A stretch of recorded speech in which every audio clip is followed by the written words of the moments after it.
Закончили ремонт квартиры по проспекту Красных Партизан.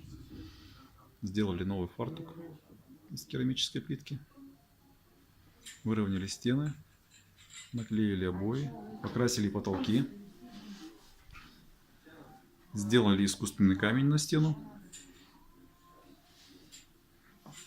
Получилось довольно-таки интересно. Заказчикам понравилось.